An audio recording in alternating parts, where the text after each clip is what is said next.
The x umbrella man retreated है जो पहले जिसके पास में छतरी थी। एक्स अम्ब्रेला मैन इसलिए लिखा है क्योंकि छतरी तो ना इसकी थी ना सोपी की थी ना तो उस आदमी की थी जिसके पास से उसने उठाया था, जिसके पास वो पहले नज़र आ रही थी। मतलब पहले वो उसकी भी छतरी नहीं थी, उसने भी कहीं और से उसे चुराया था, कहीं और से उठाया था। इसलिए अम्ब्रेला मैन नहीं लिखा है, एक्स अम्ब्रेला मैन लिखा है कि अभी सोपी के पास में वो छतरी आ गई है, पहले वो आदमी के पास में थी। तो ही रिट्रीटेड, वो वापस पलट गया, रिट्रीटेड वापस पलट गया। The policeman hurried to assist a tall blonde in an opera cloak across the street in front of a streetcar that was approaching 2 blocks away.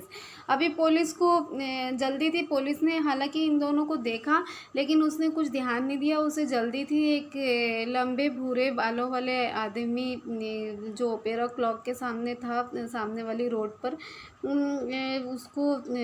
उसको हेल्प करने की, उसको असिस्ट करने की पुलिस को जल्दी थी। पुलिसमैन उधर चला गया। Soapy walked eastward through a street damaged by improvements. तो अभी सोपी ईस्ट की तरफ आगे बढ़ता है। He hurled the umbrella angrily into an excavation. Hurled यानी गुस्से से फेंकना, ज़ोर से फेंकना कोई चीज़। तो ही हर्ल्ड पर द अम्ब्रेला, वो अम्ब्रेले को गुस्से से फेंक देते हैं। एंग्रीली यानी गुस्से से, इनटू एन एक्सकेवेशन, वहाँ पे एक गड्ढा था तो उसमें वो गुस्से से वो अम्ब्रेला को फेंक देते हैं, क्योंकि उसको अम्ब्रेला की तो ज़रूरत थी नहीं। वो तो बस ये चाह रहा था कि पुलिस उसको किसी तरीके से पकड़ ले तो शायद चोरी के जुर्म में ही पकड़ लेगी। He muttered against the man who wear helmets and carry clubs. वो उन आदमियों के ख़िलाफ़ मुँह ही मुँह में बड़बड़ करता है जिन्होंने हेलमेट पहने हुए और वो क्लब चला रहे हैं। Because he wanted to fall in to their clutches, क्योंकि वो उनकी पकड़ में, उनकी गिरफ्त में आना चाहता था। They seem to regard him as a king who could do nothing wrong. जो ऐसे दिखाई देते हैं कि वो कुछ भी वो उसको ऐसे राजा की तरह समझ रहे थे कि जो कुछ गलत कर ही नहीं सकता। वो सारे पुलिस वाले उसको बार बार देख रहे थे, वो इस तरह की हरकतें कर रहा था लेकिन फिर भी वो उसको नहीं पकड़ रहे थे। वो उसको ऐसे राजा की तरह समझ रहे थे कि वो कुछ गलत ही नहीं कर ही नहीं सकता। उसने जो कुछ भी किया, अभी तक के जो कुछ भी किया, पुलिस उसके बजाय किसी और को उसके लिए कसूरवार समझ रही थी। At length, Sophie reached one of the avenues to the east where the glitter and turmoil was but faint. कुछ और थोड़ा वो चलता है, कुछ फासले पे वो एक रोड पे पहुंचते हैं जहाँ पे ऐसा थोड़ी रोशनी है, थोड़ा डिस्टर्बेंस है, थोड़ी धुंधलाहट है। He dragged himself toward Madison Square. तो वो अपने आप को घसीटते हुए मेडिसिन स्क्वायर तक लेकर जाता है। अभी तो वो बहुत थक भी चुका है। For the homing instinct survives even when the home is a park bench. अभी एक घर की ख्वाहिश उसके दिल में है ही, हालांकि उसको मालूम है कि वो ख़ुद को मेडिसिन स्क्वायर की तरफ क्यों घसीट के लेके जाता है, क्योंकि अपने घर पे जाने की ख्वाहिश उसके दिल में है ही। हालांकि उसका घर क्या है, पार्क का एक बेंच है। वो पार्क के एक बेंच पे ही तो वो ज़िंदगी गुजार रहा था, वहीं वो बैठता, वहीं वो सोता। लेकिन फिर भी बहरहाल वो उसे ही अपना घर समझता था, इसलिए वो वापस उधर जाता है मेडिसिन स्क्वायर की तरफ। वहीं से ये चला था, कहानी की शुरुआत में हमने यहीं पढ़े थे। But on an unusually quite corner सोपी केम टू स्टैंड स्टिल। लेकिन एक कोने पे खामोशी की तन्हाई की जगह पे सोपी एकदम से ऐसे खड़ा हो जाता है। Here was an old church. एक बहुत पुराना चर्च है। Quaint and rambling and gabled, attractive भी है लेकिन ऐसा थोड़ा पुराने फैशन का भी बना है, ऐसा थोड़ा बिखरा हुआ है इधर उधर से। गैबल्ड है मतलब ऐसे वो ट्रायंगुलर पार्ट में जो बने होते हैं ना, दीवारों का जो तिकोने कोने होते हैं उसको गैबल्ड कहते हैं। Through one violet stained window a soft light glowed. एक वॉयलेट जो दीवार पे चूना सफ़ेदी लगाई जाती है, थोड़ा हल्का सा जामनी उधर जो रंग होता है, तो ऐसे कलर की एक खिड़की थी, थोड़े धब्बे भी लगे थे हालांकि वो खिड़की पे। और एक सॉफ्ट सी रोशनी चमक रही थी, एक सॉफ्ट सी रोशनी आ रही थी। वेयर नो डाउट, जहाँ कोई शक नहीं, the organist loitered over the keys. Organist जो ऑर्गन बजाता, ऑर्गन एक मौसीकी का आला है, तो वहाँ पर ऑर्गेनिस्ट वो मौसीकी के आले पे अपनी उंगलियां फिरा रहा है। Making sure of his mastery of the coming Sabbath anthem.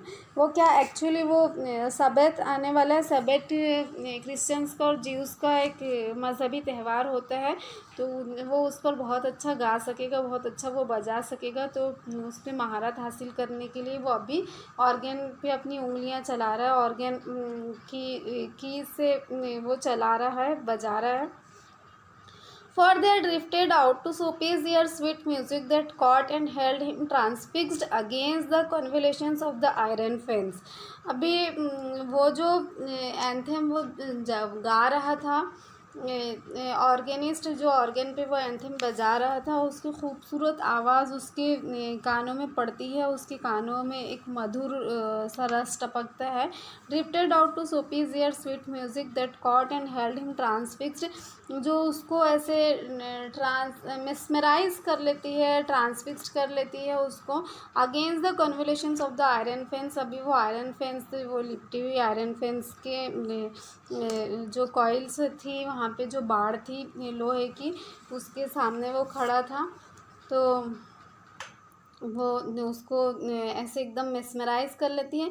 The moon was above, चाँद ऊपर था, फुल एंड रेडियंट, पूरा चाँद था, मुकम्मल चाँद था, 14वीं का चाँद था, चमकदार रोशन था। Vehicles and pedestrians were few, गाड़ियाँ और पैदल चलने वाले लोग बहुत कम थे।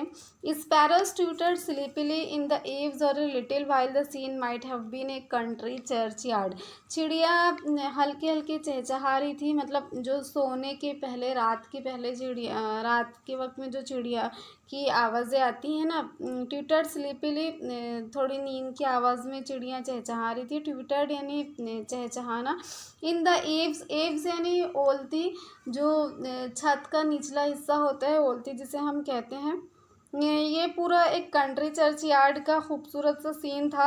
एंड द एंथम, और जो वो जो गीत था एंथम, हमने शुरुआत में ही जो टाइटल था हमारी कहानी को, कॉप एंड द एंथम, जब भी देखा कि एंथम जो ख़ास मौके के लिए गाया जाने वाला गीत या तराना होता है।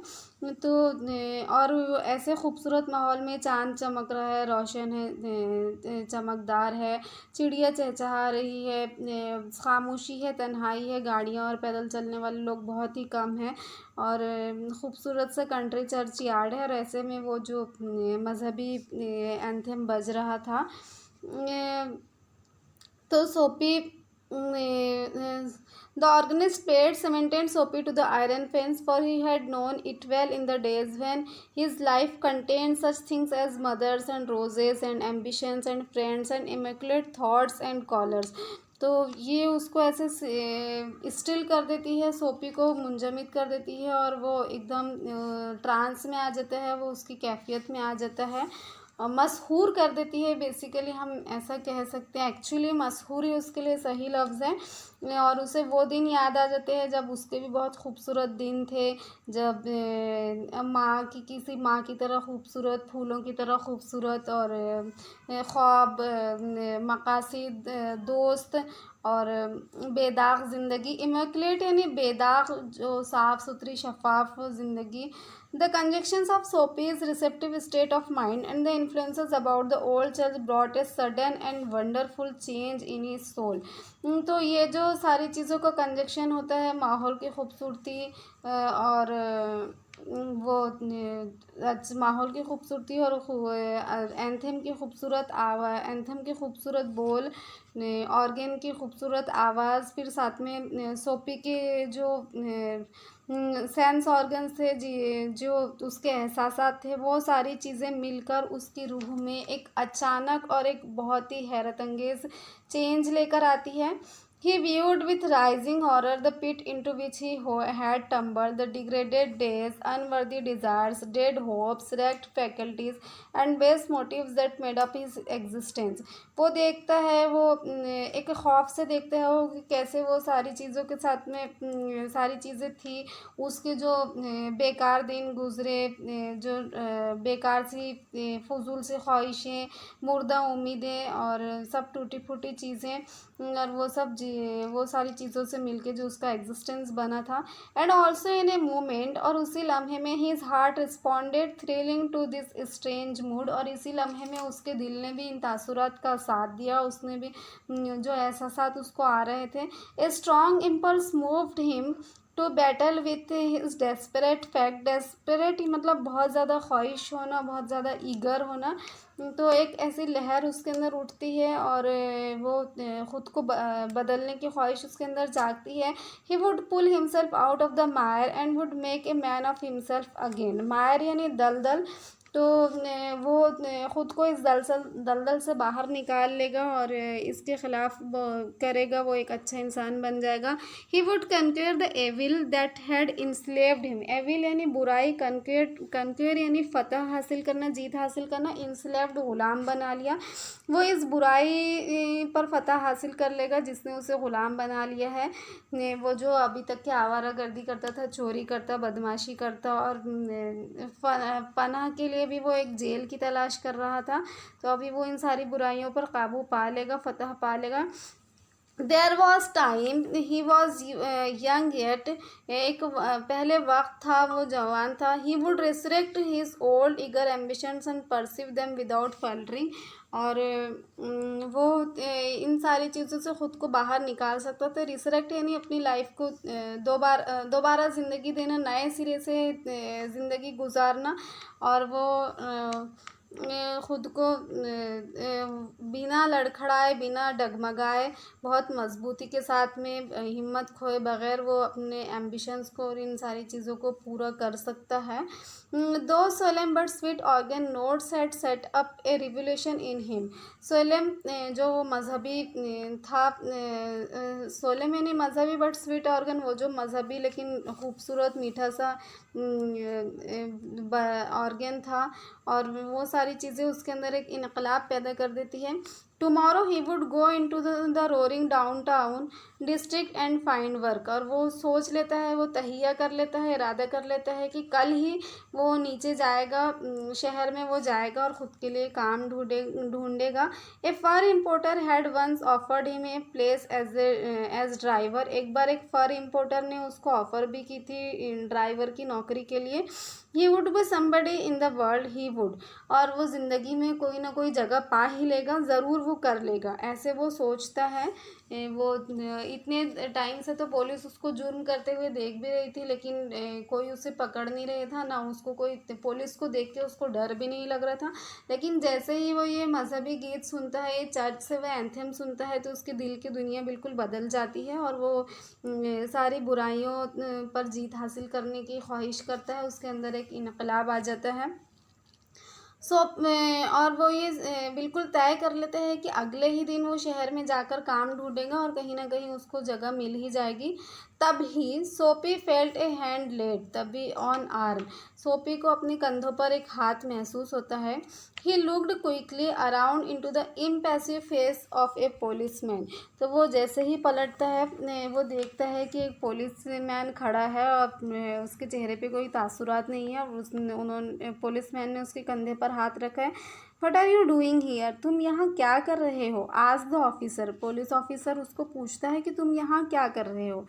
वो चर्च के सामने वो खड़ा था ना वहाँ पर अकेला। नथिंग सेड सोपी। कुछ भी नहीं, सोपी कहता है। Then come along said the policeman. तो फिर मेरे साथ आओ, पुलिसमैन कहता है। 3 months ऑन द आइसलैंड। 3 महीने की जेल said the magistrate in the police court the next morning. और अगली सुबह जब उसे पुलिस कोर्ट में पेश किया जाता है तो जज उसे 3 महीने की सज़ा सुनाता है। तो क्या आयरनी है कहानी में, तो कितना ज़बरदस्त उन्होंने समाज पर सवाल उठाए हैं, समाज कि पहले वो एक गुंडा बदमाश आवारा था तो कोई उसे कुछ नहीं करता था। पुलिस के सामने उसने काफ़ी सारे जुर्म किए, तो वो पुलिस उसको पकड़ नहीं रही थी। जब वो जेल ढूंढ रहा था, जब वो ये चाह रहा था, जब वो ये समझ रहा था कि ये दुनिया की फ़िक्रों परेशानियों से आज़ादी के लिए जेल एक बहुत अच्छी जगह है, कि वहाँ पर सोने के लिए मिलेगा, वहाँ पे खाने के लिए मिलेगा, तो तब वो अपनी सारी कोशिशों में नाकाम हो जाता है। और जिस वक्त उसके दिल की दुनिया बदल जाती है, जिस वक्त वो खुद को बदलना चाहता है, खुद को बदलने की कोशिश करता है, तो उस वक्त पुलिस उसे पकड़ लेती है।